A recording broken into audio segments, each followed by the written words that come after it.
buka bersama saya di Markus pasal 6. Kita akan baca bersama dari ayat 45 sampai 56. Markus pasal yang ke-6, ayat yang 45 sampai 56. Kita baca bersama-sama dalam hitungan 3, saudara ya. 1, 2, 3. Sesudah itu, Yesus segera memerintahkan murid-muridnya naik ke perahu dan berangkat lebih dulu ke seberang, ke Betsaida. Sementara itu, ia menyuruh orang banyak pulang. Setelah ia berpisah dari mereka, ia pergi ke bukit untuk berdoa. Ketika hari sudah malam, perahu itu sudah di tengah danau, sedang Yesus tinggal sendirian di darat. Ketika ia melihat betapa payahnya mereka mendayung karena angin sakal, maka kira-kira jam 3 malam, ia datang kepada mereka berjalan di atas air, dan ia hendak melewati mereka. Ketika mereka melihat dia berjalan di atas air, mereka mengira bahwa ia adalah hantu.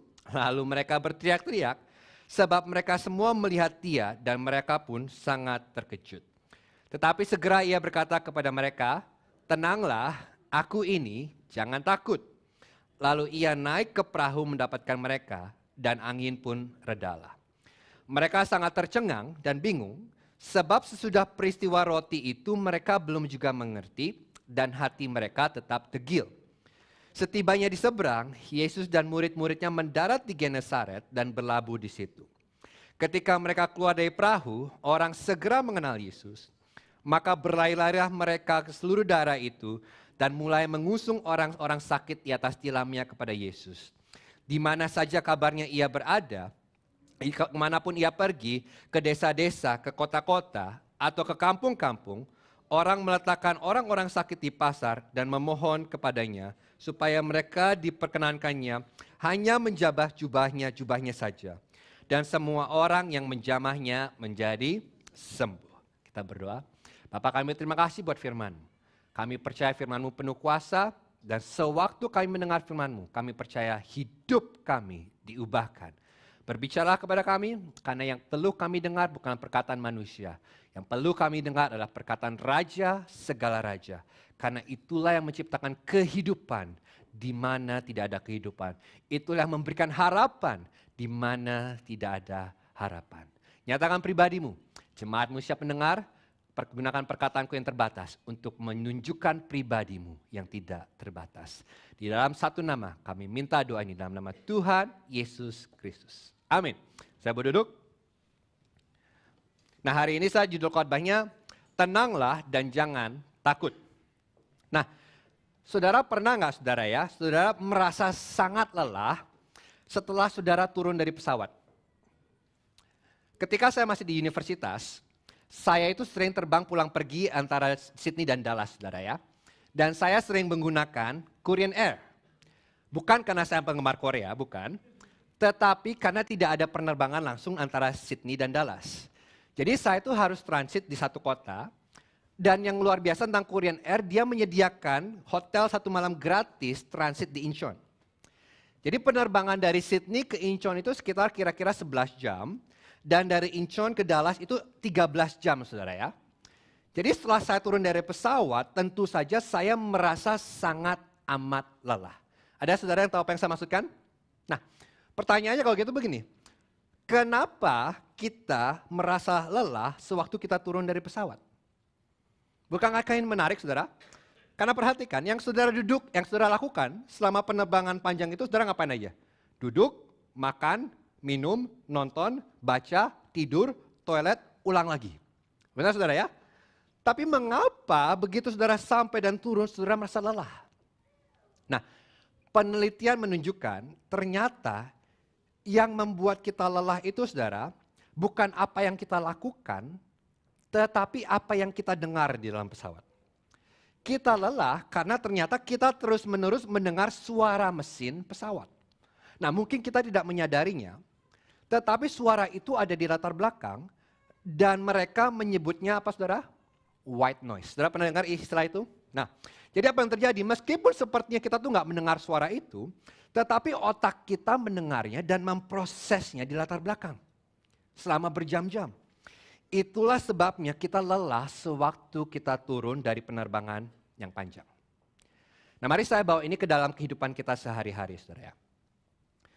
Anda sadar atau tidak, ada banyak white noise dalam kehidupan kita yang membuat kita lelah. Bagi sebagian dari Anda, white noise itu ada suara hubungan. Mungkin bagi saudara yang single sudah bertanya-tanya, apakah suatu hari akan menikah atau aku akan tetap single selamanya? Atau bagi sebagian dari Anda itu ada suara keluarga.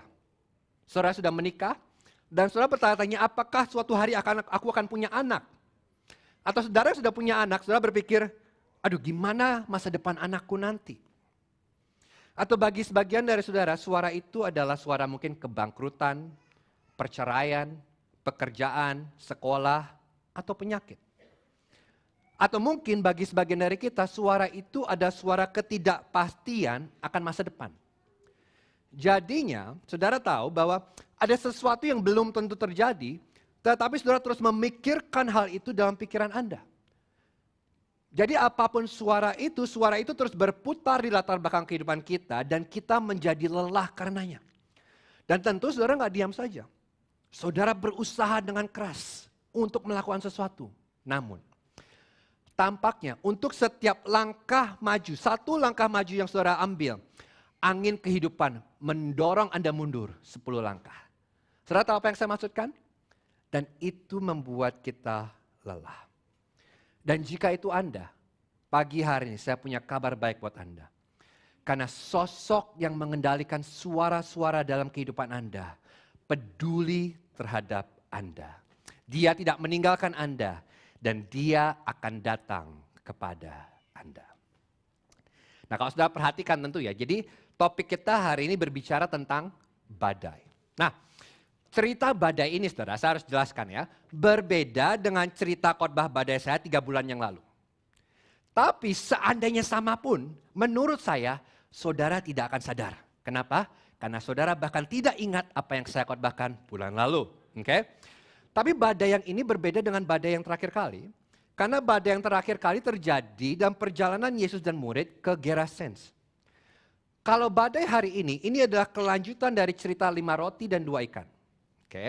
Jadi ternyata Tuhan itu berpikir bahwa para murid ini masih membutuhkan pelajaran tentang badai. Kenapa?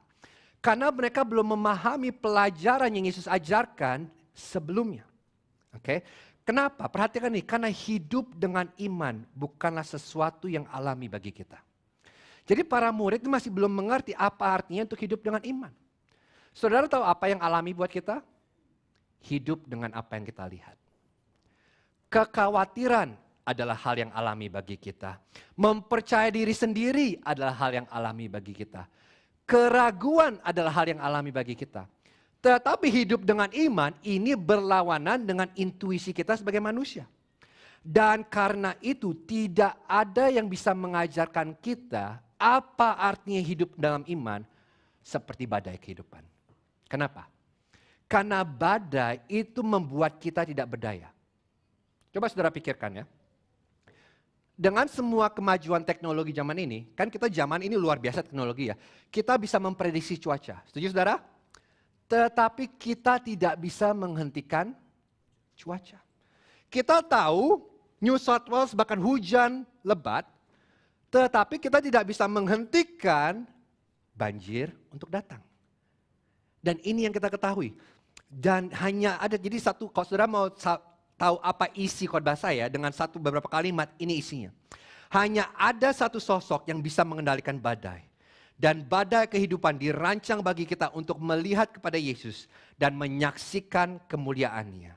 Karena kemuliaan Yesus mengatasi segala badai. Oke. Nah saya pisahkan khotbah saya menjadi sebuah aluran cerita ya. Dan setiap cerita ada situasi, setting, ada masalah, ada solusi, dan ada hasil. Kita lihat sama-sama, kita lihat settingnya, kita lihat situasinya. Di ayat 45-47. Sesudah itu Yesus segera memerintahkan murid-muridnya naik ke perahu dan berangkat lebih dulu ke seberang, ke Betsaida. Sementara itu ia menyuruh orang banyak pulang. Setelah ia berpisah dari mereka, ia pergi ke bukit untuk berdoa. Ketika hari sudah malam, perahu itu sudah di tengah danau. Sedang Yesus tinggal sendirian di darat. Nah kalau saudara ingat apa yang terjadi sebelumnya, jadi Yesus ini baru saja memberi makan orang banyak dengan 5 roti dan 2 ikan. Dan sewaktu orang menyaksikan mereka tergagum, wow ini luar biasa sekali.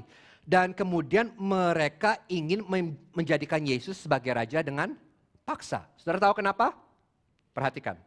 Kenapa orang ingin menjadikan Yesus sebagai raja? Kenapa? Karena orang banyak menyukai makan gratis. Oke, alasan itu mungkin benar, tetapi bukan itu alasan utamanya. Alasan utamanya adalah kenapa? Karena mereka menginginkan seorang pemimpin yang akan memimpin mereka untuk merevolusi melawan pemerintahan Romawi. Jadi mereka berkata Yesus adalah raja militer yang akan memimpin mereka. Tetapi kita ketahui bahwa Yesus adalah raja, tapi dia bukan raja militer. Dia datang bukan untuk membebaskan Israel dari Romawi, tetapi dia membebaskan Israel dari dosa-dosanya. Dia datang untuk memulihkan umatnya, membawa mereka kembali kepada Tuhan. Jadi pengertian tentang raja berbeda sekali. Jadi akhirnya Yesus menyuruh para murid naik ke perahu dan berangkat ke Betsaida. Sementara Yesus tetap tinggal dan menyuruh orang banyak pulang. Nah, ini mungkin terjadi sekitar jam 7 atau jam 8 malam, saudara ya. Oke. Dan setelah itu Yesus memberkan orang banyak, Yesus naik ke atas bukit untuk berdoa. Nah, perhatikan settingnya. Jadi para murid sekarang ada di tengah laut, sedang menuju ke Betsaida, dan Yesus ada di mana, saudara? Di atas bukit berdoa. Oke. Dan ketika Yesus sedang berdoa, angin kencang menerpa perahu, dan para murid bersusah payah mendayung. Nah, apa yang bisa kita pelajari dari ayat ini? Simple. Ada kalanya kita menghadapi badai karena ketidaktaatan kita. Ada kalanya kita menghadapi badai karena kebodohan kita. Saudara yang pernah mengalami, katakan amin. Amin ya. Harusnya semua orang pernah mengalaminya ya. Kalau enggak, saudara kudus sekali, saudara ya. Namun ada kalanya yang kita pelajari di sini adalah ada kalanya ketaatan kita justru menghawa kita kepada badai. Karena jelas dalam cerita ini bahwa Yesuslah yang mengirim para murid ke dalam badai. Para murid mentaati perintah Yesus. Dan ketaatan mereka kepada Yesus justru membawa mereka kemana? Ke tengah badai. Jadi para murid berada di mana Yesus inginkan mereka berada. Mereka berada di dalam kehendak Allah.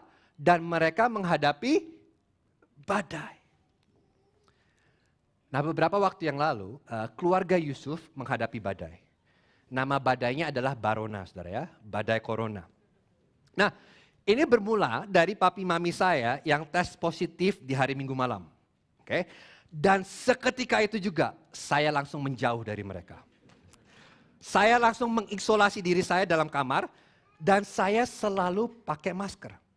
Jadi mereka yang positif, saya yang isolasi mandiri. Kenapa? Karena saya berharap saya tidak akan ketularan COVID. Karena kalau saya juga kena repot, saudara. Saudara tahu, gak ada yang khotbah hari Minggu. Benar, saudara ya? Ini gembala saudara sudah kena, jadi saya tidak boleh kena. Dan saya berdoa, dan saya beriman, saya tidak akan ketularan COVID. Kenapa? Karena saya harus melakukan kehendak Bapa, yaitu berkhotbah di hari Minggu. Setuju, saudara ya? Ini adalah sesuatu yang baik. Senin pagi saya tes, negatif, puji Tuhan. Selasa pagi saya tes, negatif, puji Tuhan. Saya sudah yakin, Tuhan sudah meluputkan aku dari Barona. Karena Tuhan ingin aku berkhotbah di hari Minggu, luar biasa. Rabu pagi saya tes, negatif. Positif, saudara. Ternyata virus corona lebih kuat daripada iman saya. Satu-satunya yang diluputkan dari Barona di keluarga kami adalah Yohana Ilu. Mungkin karena iman dia lebih kuat daripada iman kami semua. Dan inilah yang kita pelajari, saudara. Ini bukan sesuatu yang baru di perjanjian baru.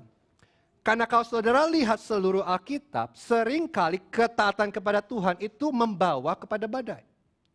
Sadrak, Mesak, dan Abednego. Mereka mentaati Allah dan mereka justru dilemparkan ke dalam dapur api.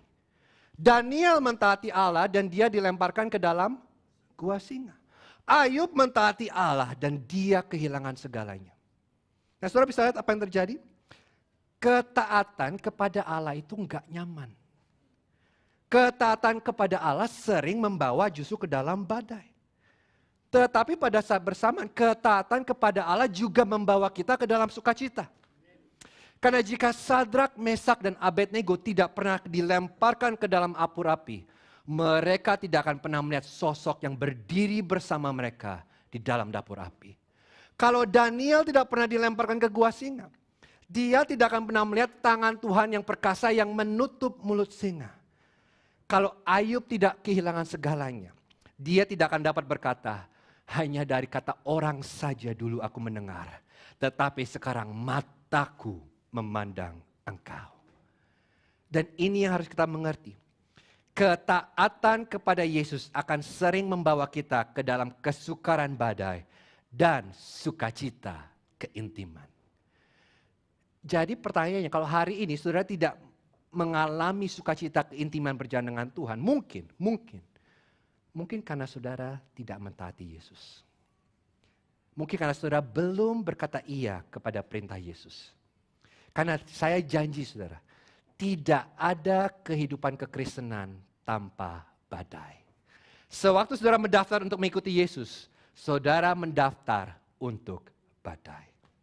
Tetapi pada saat bersamaan, ada sukacita yang mengikutinya. Jadi dengan kata lain gini, menghadapi badai bukan tanda saudara berjalan di luar kehendak Allah. Seringkali badai justru menunjukkan saudara berada di dalam kehendak Allah. Nah, kita lihat kalau gitu itu settingnya saudara. Kemudian kita lihat apa masalahnya, apa yang terjadi. Di ayat 48. Ketika ia melihat betapa payahnya mereka mendayung karena angin sakal, maka kira-kira jam 3 malam ia datang kepada mereka berjalan di atas air dan ia hendak melewati mereka. Ketika mereka melihat dia berjalan di atas air, mereka mengira bahwa ia adalah hantu, lalu mereka berteriak-teriak sebab mereka semua melihat dia dan mereka pun sangat terkejut. Nah, jadi sekarang fokusnya berubah. Fokusnya berubah kepada murid dan para murid sedang berada di tengah laut dan mereka sedang berusaha keras berjuang. Jadi mereka mencoba dengan yang terbaik yang mereka bisa untuk mencapai tujuan, tetapi angin sakal itu melawan mereka. Dan dikatakan waktu sudah kira-kira jam 3 malam. Jadi mereka sudah mendayung berapa lama saudara? Kira-kira 7 sampai 8 jam. Mereka sudah mendayung. Dan tidak ada kemajuan. Karena angin terlalu kencang untuk mereka. Dan saya yakin saat ini para murid semua udah mendayung 8 jam, udah kecapean, mereka sudah lelah. Dan mereka berkata, kenapa? Bukankah kami mentaati Yesus? Kenapa justru badai datang? Dan mungkin hari ini, disitulah di mana Anda berada. Anda mentaati Yesus. Anda mengikuti Yesus. Tetapi sekarang Anda lelah dan capek mencoba melakukan apa yang Yesus perintahkan. Sepertinya justru bukannya hidup itu plong, tapi Anda menghadapi badai demi badai tanpa henti setiap waktu terus-terusan. Dan bukan semakin dekat dengan tujuan, saudara menemukan sendiri saudara, semakin jauh dari tujuan saudara. Dan saudara bertanya, apakah Tuhan peduli terhadap Anda? Dan saudara mulai bertanya di hati kecil, apakah mungkin aku melakukan sesuatu yang salah? Tapi ini kabar baiknya saudara. Dikatakan begini, Yesus melihat. Markus menuliskan gini, bahwa Yesus melihat para murid bersusah payah mendayung. Nah, saya nggak ngerti caranya gimana Yesus melihat ya. Karena ingat settingnya saudara ya. Para murid di tengah danau, Yesus di mana? Di atas bukit. Gimana cara Yesus melihat? Apakah Yesus punya mata Superman? Apakah Yesus pakai binokular? Kita nggak tahu. Tetapi kenyataannya begini. Yesus tahu persis di mana para murid berada dan apa yang mereka alami. Yesus tahu di mana mereka mulai berlayar. Yesus tahu di mana mereka berada saat ini. Dan Yesus melihat kemana mereka sedang pergi. Jadi Yesus selalu melihat mereka meskipun mereka tidak bisa melihat Yesus. Dan saya harap ini menjadi dorongan bagi kita. Kenapa? Ketahui saudara, ketika kita berjuang untuk melihat Yesus, ketahuilah Yesus melihat kita. Dia nggak pernah absen. Sewaktu kita di tengah badai, tetapi ini permasalahannya ya, Yesus tampak jauh. Sepertinya Yesus tidak bersama dengan kita. Sepertinya Yesus tidak memperhatikan kita.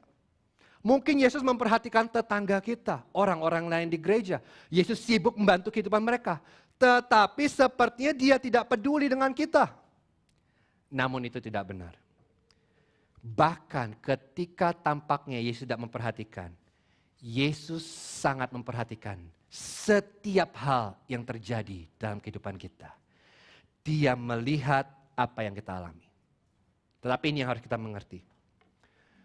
Tetapi rencana Yesus bukan rencana kita. Dan waktu Yesus bukan waktu kita. Yesus selalu memperhatikan. Yesus tidak pernah meninggalkan. Dia memiliki rencana buat kita. Tetapi perhatikan saya. Rencana Yesus selalu berbeda dan selalu lebih baik daripada rencana kita. Jadi sewaktu kita menghadapi badai, kita selalu memiliki perspektif yang terbatas. Yang kita bisa lihat hanyalah badai. Tetapi Yesus melihat lebih jauh. Dia melihat apa yang menunggu kita di balik badai. Jadi ada perspektif yang berbeda di sini, saudara. Perspektif saudara di dalam badai dan perspektif Yesus yang jauh lebih luas dan jauh lebih benar. Nah, coba saudara pikirkan kembali tentang Sadrak, Mesak, dan Abednego. Ini adalah salah satu cerita favorit sepanjang masa. Apalagi kalau saudara besar sekolah minggu. Kita suka cerita ini, kenapa? Karena kita tahu akhir ceritanya. Benar? Tetapi sewaktu Sadrak dan Mesak dan Abednego mengalami, mereka tidak tahu. Tetapi kesetiaan mereka kepada Allah justru membawa mereka kepada pengenalan Allah yang lebih indah. Kita tahu, namun mereka tidak mengetahuinya sewaktu mereka mengalaminya. Hanya ketika mereka sampai di sisi lain badai, mereka tahu apa yang Allah lakukan di tengah badai. Hal yang sama juga berlaku pada kita. Perspektif saudara dan saya di tengah badai itu selalu sebagian. Kecil. Tapi kabar baiknya ada perspektif lain.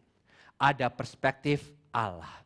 Dan di sisi kita sekarang, kita tidak memiliki perspektif yang sama dengan Allah. Tapi kabar baiknya adalah Yesus melihat. Dan dia tidak hanya melihat kita, tetapi dia juga melihat sisi lain dari badai kita. Ingat ini saudara, ketika kita berjuang untuk melihat Yesus, ketahuilah Yesus melihat kita. Tapi bukan hanya itu kabar baiknya. Dikatakan gini, bukan hanya Yesus melihat, tapi apa yang Yesus lakukan berikutnya? Yesus datang. Jadi pada kira-kira jam 3 pagi, Yesus datang kepada murid. Nah ini indah saudara ya. Karena inilah yang membedakan kekristenan dari setiap agama lain. Setiap agama lain akan berkata, berusaha lebih keras, berdayung lebih keras. Kalau kamu mencoba lebih keras, maka mungkin Tuhan akan menyelamatkan hidupmu. Kekristenan berkata, oh no, Yesus datang. Dan jam 3 pagi, di tengah kegelapan malam, di sewaktu para murid sudah kehabisan tenaga mereka dan putus asa, Yesus datang kepada mereka. Saya rasa ya, Yesus sengaja menunggu para murid sudah kecapean, sudah putus asa, sudah tidak punya tenaga, jam 3 pagi baru dia datang. Mengapa? Karena Yesus mau memberikan pelajaran kepada mereka bahwa kekuatan manusia sia-sia. Namun mereka harus belajar bersandar kepada Yesus. Dan dikatakan di sini, Yesus datang kepada mereka bagaimana? Berjalan di atas air. Dan di dalam bahasa Yunani, berjalan di atas air berarti berjalan di atas air. Nah, kenapa saya perlu katakan ini? Karena ada banyak orang hari ini yang mencoba mengatakan, Yesus itu tidak pernah berjalan di atas air. Mereka mulai membuat teori-teori sendiri. Mengapa? Karena saudara coba pikirkan ya. Apa ada pernah dari saudara di sini yang pernah mencoba berjalan di atas air? Saya pernah. Ketika saya masih kecil, saya itu kadang-kadang nonton film kungfu. Judulnya The Return of Thunder Heroes, Pemanah Raja Wali. Saudara tahu ya, Yoko dan Bibilung? Ya, oke, mungkin ada beberapa saudara yang satu generasi dengan saya. Nah, kalau saudara nonton film-film kungfu itu, saudara akan tahu, kalau kemampuan kungfu Anda mencapai tingkat tertentu, saudara bisa berjalan di atas air. Oke, ada dua cara biasanya ya, ada dua cara utama. Yang pertama, Anda itu harus membuat tubuh Anda seringan bulu. Bagaimana caranya? Dengan teknik pernafasan. Atau yang kedua, saudara berlari secepat mungkin sehingga saudara akhirnya memantul di atas air. Jadi apa yang saya lakukan? Saya menggabungkan dua hal tersebut. Saya mengatur pernafasan saya membuat tubuh saya seringan bulu dengan menghisap perut saya, dan saya berlari secepat mungkin. Dan sewaktu saya melangkah ke air, saya berhasil tenggelam ke dalam air. Saudara mengerti itu? Kenapa? Karena tidak ada manusia bisa berjalan di atas air. Nggak mungkin. Hanya Allah yang sanggup berjalan di atas air dan itulah intinya. Sewaktu Yesus berjalan di atas air, Yesus melakukan sesuatu yang hanya Allah dapat lakukan. Dan dia nggak buru-buru, dia nggak cepet-cepet. Akhirnya aku sampai, untung belum terlambat. Enggak. Bahasanya di sini sudah berjalan adalah berjalan dengan santai. Ini apa yang kita lakukan kalau kita berjalan-jalan di mall. Coba saudara pikirkan ya. Badai di tengah laut itu adalah kekuatan alam yang sangat menghancurkan dan tidak terkendali. Saudara bisa menjatuhkan nuklir bom di tengah badai dan itu tidak dapat menghentikan badai.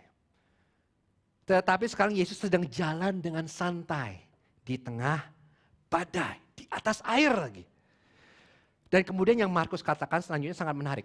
Dikatakan gini, Yesus hendak melewati mereka. Nah, ini aneh saudara, saudara mengerti gak? Ini aneh. Loh, tunggu dulu. Kenapa Yesus hendak melewati mereka?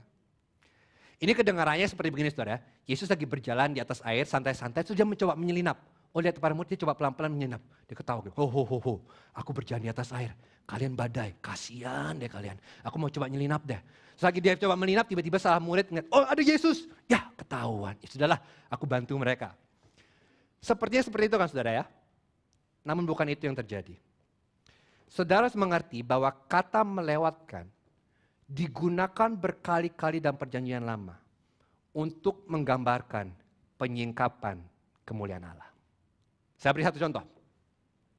Jadi suatu ketika Musa itu capek memimpin bangsa Israel. Karena bangsa Israel ini terus berdosa melawan Tuhan. Terus menentang Tuhan dan Musa capek. Dia menyerah. Tugas yang Tuhan berikan kepada Musa terlalu berat bagi Musa. Dia menghadapi badai karena dia taat kepada Tuhan. Sehingga suatu hari dia berkata kepada Tuhan ini, Tuhan, tunjukkan kemuliaan-Mu padaku. Aku perlu tahu bahwa Engkau ada bersamaku. Let me see your glory. Lalu dengarkan apa yang Tuhan katakan kepada Musa. Keluaran 33, ayat 19-23. Tetapi firman-Nya, aku akan melewatkan segenap kegemilanganku dari depanmu dan menyerukan nama Tuhan di depanmu. Aku akan memberi kasih karunia kepada siapa yang kuberi kasih karunia dan mengasihani siapa yang kukasihani. Lagi firman-Nya, engkau tidak tahan memandang wajahku sebab tidak ada orang yang memandang aku dapat hidup. Berfirmanlah Tuhan, ada suatu tempat dekatku di mana engkau dapat berdiri di atas gunung batu. Apabila kemuliaanku lewat, maka aku akan menempatkan engkau dalam lekuk gunung itu dan aku akan menudungi engkau dengan tanganku sampai aku berjalan lewat. Kemudian aku akan menarik tanganku dan engkau akan melihat belakangku, tetapi wajahku tidak akan kelihatan. 3 kali kata lewat di sini gunakan bukan untuk Tuhan menyelinap, bukan, tapi menggambarkan penyingkapan kemuliaan Allah. Saat Tuhan lewat di hadapan Musa, Musa melihat Tuhan dengan cara yang baru yang belum dia lihat sebelumnya. Jangan lewatkan koneksinya. Jadi apa yang Yesus lakukan bukanlah mencoba menyelinap melewati para murid. Apa yang Yesus lakukan, dia ingin menunjukkan kemuliaannya kepada murid. Bahwa dia lebih besar, dia lebih agung daripada yang mereka kira. Yesus ingin menunjukkan kemuliaan yang lebih besar kepada murid-muridnya di tengah badai. Bahwa Yesus, dia bukan manusia biasa. Dia bukan raja militer. Yesus adalah Tuhan yang menjadi manusia. Dan dia datang untuk menyelamatkan umatnya dari dosa. Nah saudara lihat ya, tanggapan para murid ya.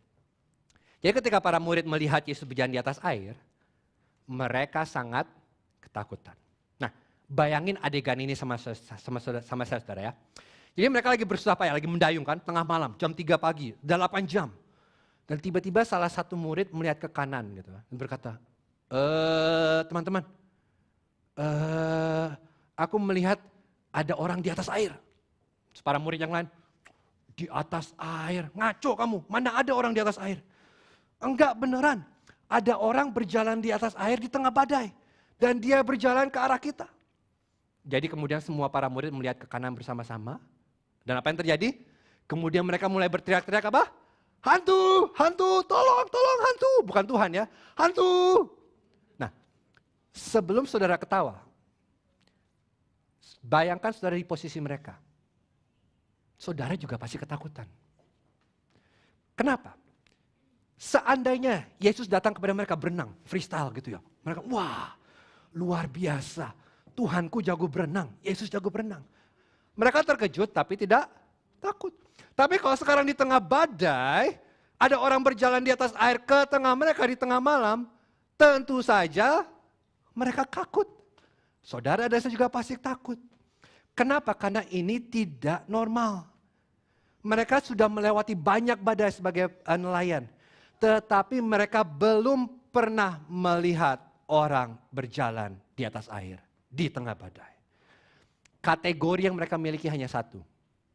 Itu pasti hantu. Namun lihat keindahannya. Kita lihat solusinya. Ayat 50. Tetapi segera ia berkata kepada mereka, tenanglah, aku ini, jangan takut. Lalu ia naik ke perahu mendapatkan mereka dan angin pun redalah. Mereka sangat tercengang dan bingung. Sebab sesudah peristiwa roti itu mereka belum juga mengerti. Dan hati mereka tetap dekil. Nah ini bagian favorit saya dari cerita ini saudara. Jadi di satu tingkat yang terjadi di sini itu sebenarnya sangat sederhana dan sangat menghibur. Ya kan para murid ketakutan kan. Para murid ketakutan. Dan Yesus sudah berkata, apa? Kalian panggil aku apa? Hantu? Yang benar aja. Setelah bertahun-tahun kalian ikut aku, masihkah kalian tidak mengenal aku? Aku tersinggung. Kalian menyakiti perasaanku. Aku perlu waktu sendiri untuk sembuh dari luka ini. Itu bukan Yesus. Itu istri Anda. Oke. Tapi Yesus tidak melakukan itu. Yang Yesus lakukan, Yesus datang kepada mereka di tengah ketakutan dan kecemasan mereka. Dan dia berkata apa? Tenang. Ini aku. Jangan takut. Ini adalah bagaimana orang tua berbicara kepada anak mereka yang mengalami mimpi buruk tengah malam. Orang tua, apa yang Anda lakukan ketika anak Anda masuk ke kamar Anda tengah malam dengan mimpi yang menakutkan? Apakah Anda memberikan penjelasan saintifik bahwa mimpi itu tidak nyata? Apakah Anda memberikan mereka khotbah, dengerin khotbahnya Uncle Yosi, tenanglah, jangan takut? Tentu tidak. Jika anak Anda datang ke kamar Anda dan dia menangis, papi, mami, aku takut. Aku mimpi buruk. Seorang mama akan meraih tangan sang anak dan berbisik, jangan takut nak. Ada mami di sini, ada papi di sini. It's okay. Atau seorang papa akan berkata, jangan takut nak. Ada mami di sana, sana ke mami, lanjut tidur. Anda akan memeluk anak Anda dan Anda akan meyakinkan dia tentang sebuah kebenaran yang paling mendasar. Apa itu? Jangan takut, papi mami ada di sini, kamu gak perlu khawatir. Di satu sisi, jadi yang Yesus katakan kepada para murid ada sesuatu yang kita perlu dengar hari ini.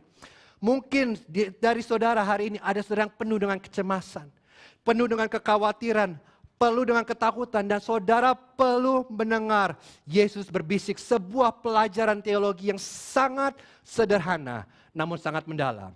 Yesus berkata, tenanglah, aku ini, jangan takut. Kita perlu diingatkan akan kasih Yesus yang sempurna, yang melenyapkan segala ketakutan. Ini perhatikan. Apapun badai yang kita hadapi saat ini, ketahuilah bahwa kasih Yesus melenyapkan segala ketakutan. Yesus ada bersama kita di dalam badai dan dialah yang kita butuhkan. Jadi pada satu tingkat yang Yesus sampaikan kepada para murid sangat simpel. Dia berkata pada murid, ada aku, jangan takut, gak usah khawatir. It's going to be okay. Namun ada tingkat lain.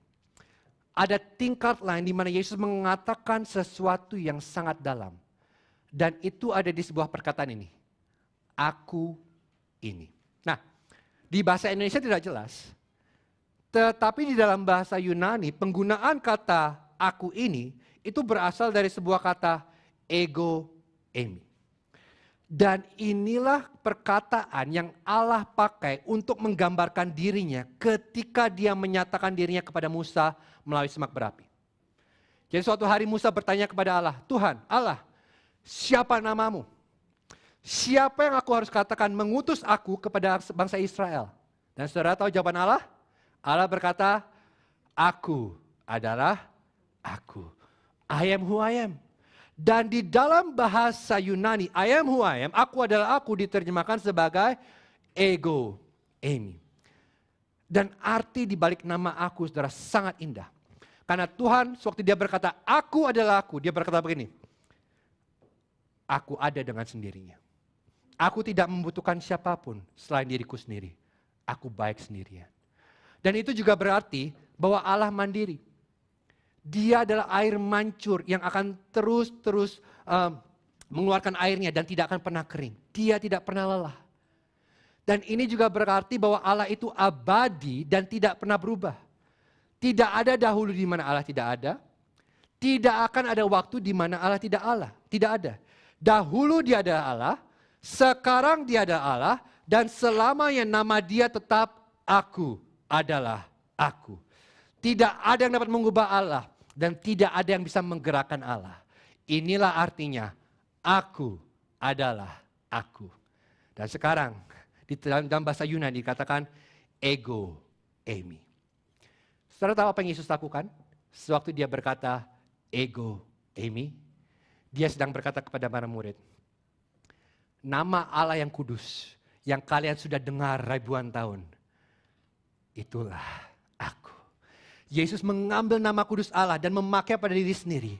Jadi sekarang, Yesus tidak hanya berjalan di mana Allah dapat berjalan, Yesus berbicara seperti Allah berbicara.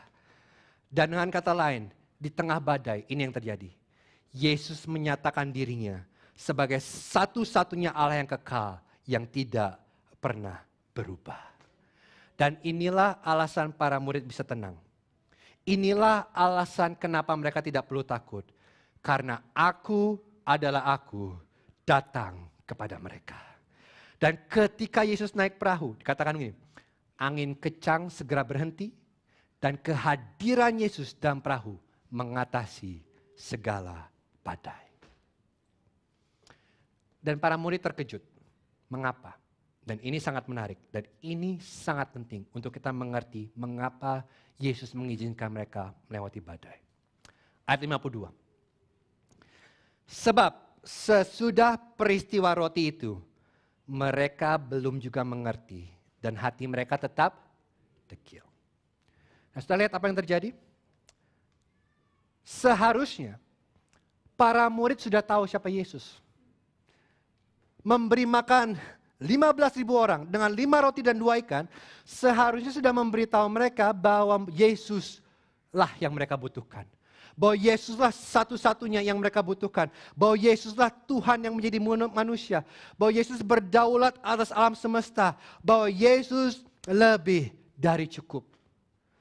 Tetapi yang terjadi, mereka melewatkan pelajarannya. Mengapa? Bukan karena mereka tidak cukup pintar. Bukan karena kemampuan intelek mereka yang rendah, tetapi dikatakan mengapa? Mereka belum belajar. Mengapa? Karena hati mereka tetap degil. Karena hati mereka keras. Dan ini memberitahu kita bahwa kita boleh berada di sekitar Yesus. Kita boleh menyaksikan mujizat Yesus. Bukan berarti kita sudah memiliki hati yang percaya kepada Yesus. Sangat mungkin untuk kita ada di tengah gereja, menyaksikan kebaikan Tuhan, namun hati kita tetap keras. Karena mujizat tidak menjamin apapun. Terkagum kepada Yesus tidak cukup. Yang Yesus minta, apakah kamu percaya kepada Yesus? Dan saudara harus mengerti ini, iman tidak lahir dengan sendirinya. Iman adalah pemberian Allah. Dan seringkali Allah menggunakan badai kehidupan untuk membuka mata iman kita untuk melihat siapa Yesus sesungguhnya. Saudara mengerti ini? Ada sesuatu tentang badai yang membuka mata kita akan ketidakcukupan kita dan kecukupan Kristus. Tujuan badai dalam kehidupan umat Kristus bukanlah untuk menghancurkan kita, tetapi untuk menunjukkan bahwa kita tidak mampu, kita tidak bisa. Karena pada saat kita tahu kita tidak bisa, saat itulah kita bisa melihat kemuliaan Yesus yang lebih besar. Karena Yesus ingin menunjukkan siapa Dia kepada kita. Coba saudara mulai pikirkan ya.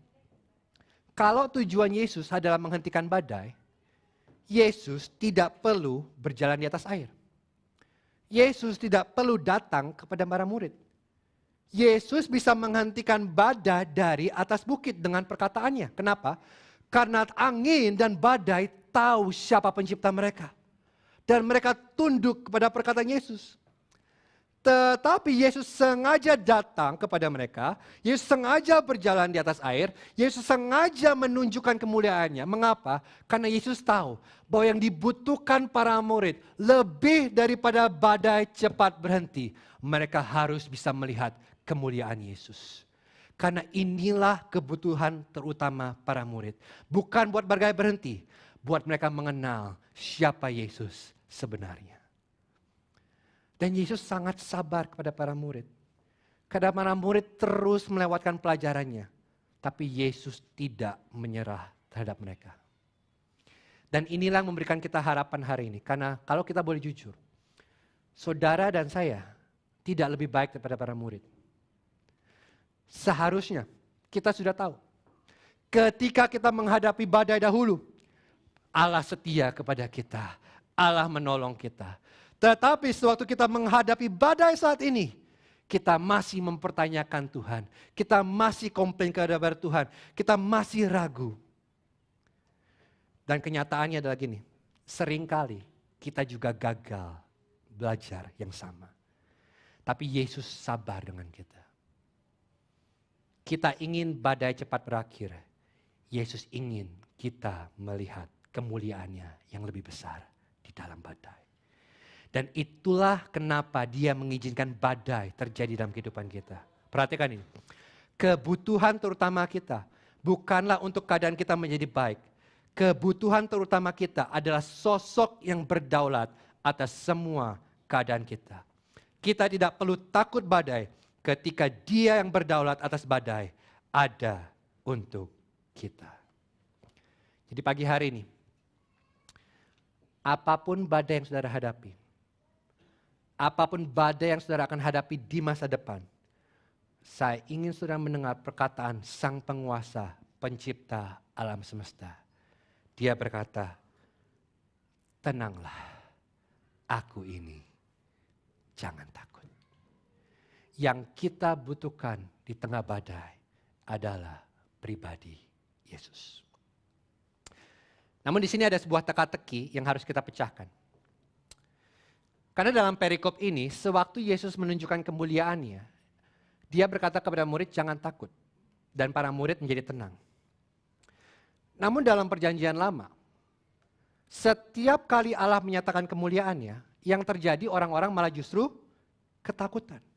Contoh, semak yang berapi. Jadi suatu hari, Musa sedang mengembalakan domba di Gunung Horeb, dan Allah menampakkan dirinya kepada Musa dalam bentuk api di semak-semak. Yang luar biasa, semak-semak ini berapi namun tidak terbakar. Dan ini menarik perhatian Musa. Dan tiba-tiba Allah memanggil dari semak-semak. Saudara ingat ceritanya ya? Musa, Musa, buka sandalmu karena tempat di mana kamu berdiri adalah kudus.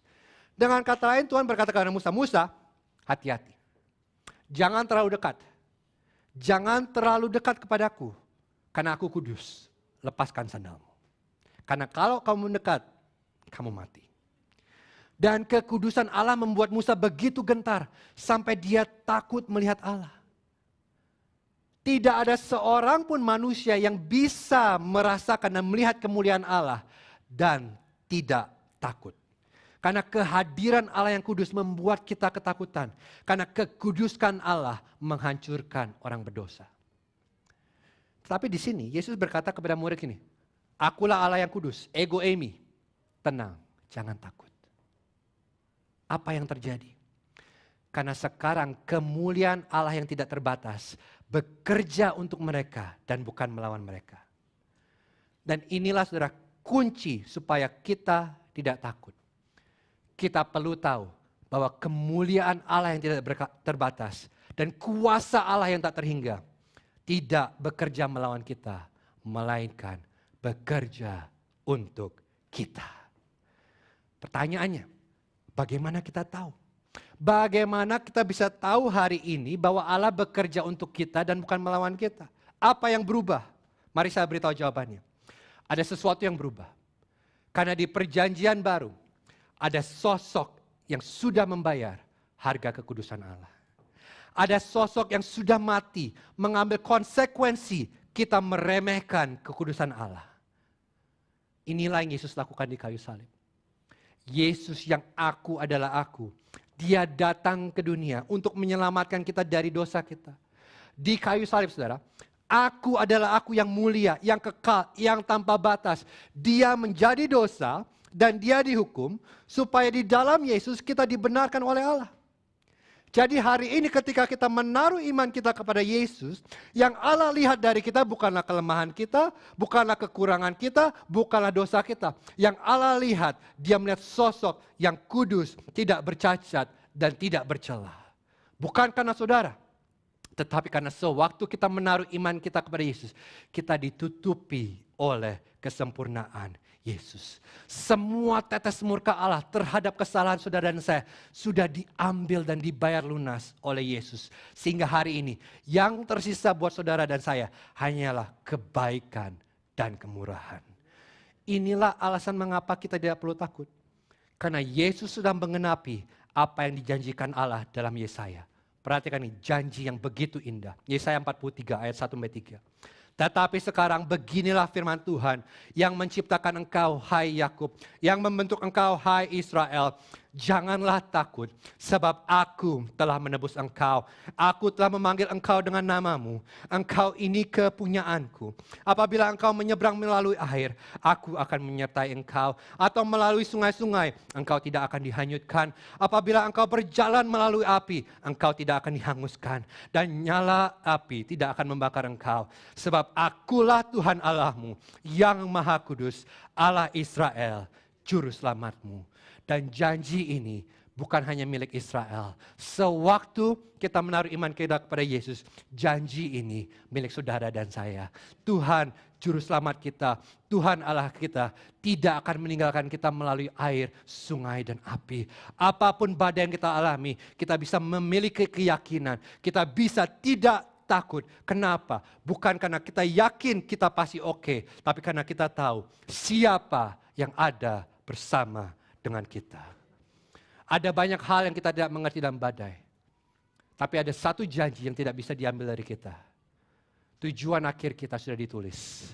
Kemuliaan yang kekal bersama Yesus. Saya nggak tahu kapan badai akan berhenti. Tapi saya bisa memberitahu saudara, tujuan saudara sudah jelas. Yesus tidak akan gagal membawa Anda masuk ke dalam kemuliaan yang kekal. Dan kita lihat hasilnya kalau begitu. Ayat 53-56. Setibanya di seberang, Yesus dan murid-muridnya mendarat di Genesaret dan berlabuh di situ.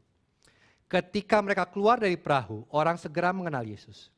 Maka berlari-larilah mereka ke seluruh daerah itu dan mulai mengusung orang-orang sakit di atas tilamnya kepada Yesus. Di mana saja kabarnya ia berada. Kemanapun ia pergi, ke desa-desa, ke kota-kota, atau ke kampung-kampung, orang meletakkan orang-orang sakit di pasar dan memohon kepadanya supaya mereka diperkenankan hanya menjabah jubahnya saja.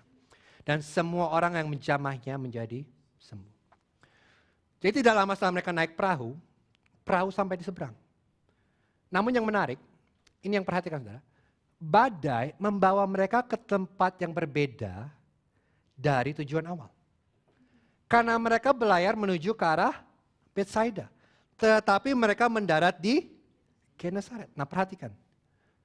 Badai seringkali membawa kita ke tempat yang berbeda dari yang kita rencanakan. Namun bukan berarti kita berada di tempat yang salah. Karena Allah tahu persis kemana dia mengarahkan kita. Oh, dia tidak membuat kesalahan. Dan dia sering menggunakan badai justru untuk mengarahkan kita ke tempat yang dia inginkan. Saudara lihat apa yang terjadi di Genesaret? Begitu Yesus dan para murid sampai turun dari perahu, orang-orang mulai mengenal Yesus dan orang-orang mulai membawa orang sakit kepada Yesus dan Yesus melayani kebutuhan mereka. Dan Yesus menunjukkan belas kasihan terhadap penderitaan di desa-desa dan di kota-kota sekitarnya. Dan setiap orang yang menyentuh Yesus dengan iman menjadi sembuh. Saudara lihat apa yang terjadi? Jadi Yesus tidak hanya ada untuk kita dalam badai kita, tetapi Yesus juga ada untuk orang lain di dalam badai mereka. Dan hari ini ada begitu banyak orang sekitar kita yang sedang berjuang dengan badai. Dan Yesus menggunakan badai kita untuk membawa kita ke dalam kehidupan mereka. Mengapa? Karena dia mau kita menjadi kaki dan tangan Yesus bagi mereka. Sama seperti kita melihat kemuliaan Yesus melalui badai kita. Yesus ingin orang lain melihat kemuliaannya dalam badai mereka. Dan dia menggunakan kita untuk memberitakan Injil kepada mereka. Badai saudara bukan kebetulan. Badai saudara Tuhan izinkan supaya saudara juga bisa membawa orang lain melihat kemuliaan Allah yang saudara sudah lihat di dalam badai mereka. Jadi jangan sia-siakan kesempatan itu. Mari kita tunjukkan belas kasihan Yesus kepada orang-orang di sekitar kita yang terluka dan membutuhkan. Saya tutup dengan ini. Beberapa dari Anda mungkin hari ini berada dalam badai. Dan Anda berdoa untuk mujizat. Mungkin yang Anda inginkan hari ini sudah berdoa berminggu-minggu, berbulan-bulan. Saudara berkata, Tuhan aku menginginkan kesembuhan. Saudara menginginkan mujizat kesembuhan. Atau mungkin ada beberapa saudara yang menginginkan mujizat penyediaan. Mungkin bisnis saudara yang bermasalah. Badai terus datang, saudara berdoa, Tuhan tolong sediakan buat bisnisku. Atau mungkin saudara mengalami masalah dalam keluarga, dalam rumah tangga. Dan saudara berdoa kepada Tuhan, Tuhan aku membutuhkan mujizat terobosan. Dan saudara berkata, Tuhan berikan terobosan ini, aku butuh. Dan saya percaya Allah menghormati doa saudara. Jadi tetap berdoa untuk mujizat. Tetapi kalau saudara hanya berhenti di situ, saudara kehilangan intinya. Karena pertanyaan utama bukanlah kapan badai berhenti. Pertanyaan utama adalah, apakah Yesus ada bersama Anda di dalam perahu Anda? Apakah Anda sudah menaruh iman Anda kepada Yesus? Atau Anda hanya kagum kepada Yesus? Apakah Anda sudah melihat kemuliaan yang tidak terbatas bekerja untuk Anda di kayu salib? Karena kalau belum, Anda kehilangan inti dari mujizat. Karena Yesus tidak pernah melakukan mujizat hanya demi mujizat. Oh no. Setiap kali Yesus melakukan mujizat itu karena dia mau menunjukkan siapa dia sesungguhnya. Siapa dia sebenarnya. Sehingga bukan hanya saudara akan terkagum karena kemuliaannya. Tapi orang-orang di sekitar saudara juga bisa melihat siapa Yesus. Dan mereka boleh mengenal Yesus melalui badai saudara. Jadi pertanyaan saya hari ini bukan berhenti berdoa buat mujizat. Bukan. Berdoa buat mujizat. Tapi jangan lupakan, berdoalah yang lebih utama. Minta supaya saudara bisa melihat kemuliaan Yesus di tengah badai. Karena itulah kebutuhan utama kita. Kita harus bisa melihat Dia dan kemuliaannya di dalam badai kita. Itulah alasan Dia mengizinkan kita menghadapi badai. Mari kita berdoa.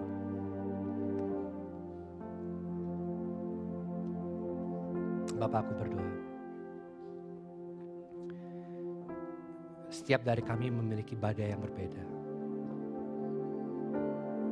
Atau mungkin hari ini kami tidak dalam badai, tapi suatu hari kami akan masuk ke dalam badai. Ingatkan kami Tuhan, lebih dari segalanya. Yang kami butuhkan bukanlah agar badai kami segera berhenti. Yang kami butuhkan adalah melihat kemuliaan-Mu di tengah badai kami. Karena waktu Engkau ada bersama kami, itulah alasan kami bisa tenang dan tidak takut. Karena kami tahu siapa yang ada di dalam perahu kami. Karena itu bantu kami Tuhan untuk melihat kemuliaan-Mu dalam badai kami. Bantu kami untuk tidak menyia-nyiakan badai kami.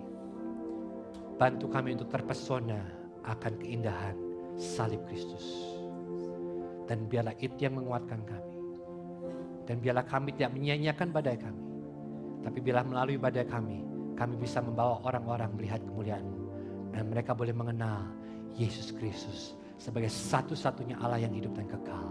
Dan mereka boleh mendapatkan hidup yang kekal. Itu keinginan kami. Pakai badai kami untuk menunjukkan kemuliaan-Mu. Dan kami minta doa ini dalam satu nama. Nama Tuhan Yesus Kristus. Amin. Mari kita bangkit berdiri nyanyikan sebuah lagu.